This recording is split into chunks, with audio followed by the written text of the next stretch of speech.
আপনি কি আমার উপর রেগে আছেন? আপনি গতকাল আমার ভিডিও করেছেন কেন? এই ব্যাপার ও মেয়েদের রাগ করার কি আছে? আপনি তো একটা ছেলে, আরো ম্যাচিওর একটা ছেলে। ভিডিও করেছে এই জন্য রাগ করতে হবে? ভিডিও করেছেন সেটা সমস্যা না, কিন্তু সেটা পাবলিকলি আপলোড করেছেন কেন? আপনি তো পাবলিক প্লেসে বসেই গান গাচ্ছিলেন, আর এমন তো না আমি লুকিয়ে লুকিয়ে ভিডিও করেছি। আমি তো আপনার সামনেই ভিডিও করলাম। কিন্তু তারপর তো একটা ন্যূনতম পারমিশন নেওয়ার ব্যাপার আছে নাকি? আপনি আসলে এত চমৎকার গান করেন না, আমি এক্সাইটমেন্টে ভিডিওটা আপলোড করে ফেলছি। সরি। হ্যালো, যাচ্ছেন কেন? আমি তো বললাম ডিলিট করে দিচ্ছি। তুমি ম্যাথ করো। হ্যালো, কি করছেন? টিউশনি পড়াচ্ছি। ও আচ্ছা, টিউশনি। গিটার শেখাচ্ছেন? আরে না, বাচ্চা পড়াচ্ছি, ম্যাথ শেখাচ্ছি। গরিব সিঙ্গার তো, পেটের দায়ে টুকটাক টিউশনি করতে হয়, হাত খরচ জোগাড় করতে আর কি। আমাকেও টিউশনি করাবেন আপনি? আমিও আপনার স্টুডেন্ট হতে চাই। আমার কাছে ম্যাথ শিখবা? না না, ম্যাথ করবো কেন? ম্যাথ করার বয়স আছে নাকি আমার?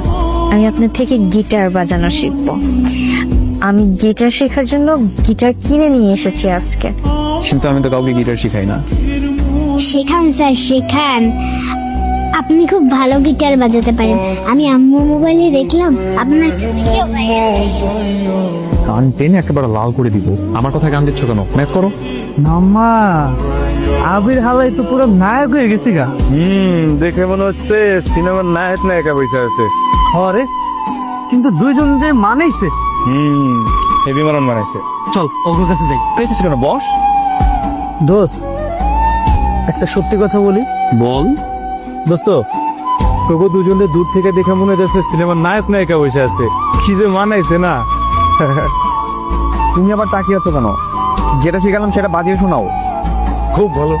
বাবা একটু বসো না, তোমাকে একটু গিটার বাজানো শেখাই। বসলে তো কাজ হবে না, খেতে হবে তো। এখন কয়টা বাজে? এই দেখ, 11টা বাজে, 11টা বাজে। খেয়ে আসি তারপর শুনি। আমি এখন খাবো না, আগে একটু শোনো।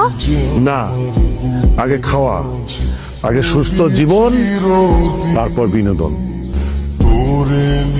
আগে খাওয়া, তারপর টিচার, ওঠ, ওঠ, ওঠ, ওঠ, ওঠ, ওঠ। Thank you. চলে যাই, তোমার সাথে আর বেশিক্ষণ থাকা যাবে না। হ্যাঁ, কেন কেন কেন কেন কেন আমার সাথে কেন থাকা যাবে না? আমি কি করেছি? তোমার সাথে থাকলে রিস্ক আছে। কিসের রিস্ক? বলা যাবে না। না বলেন। বলবো না, কারণ আছে। কি কারণ সেটাই তো জানতে চাচ্ছি, প্লিজ বলেন না। বলবো, তবে অন্যদিন।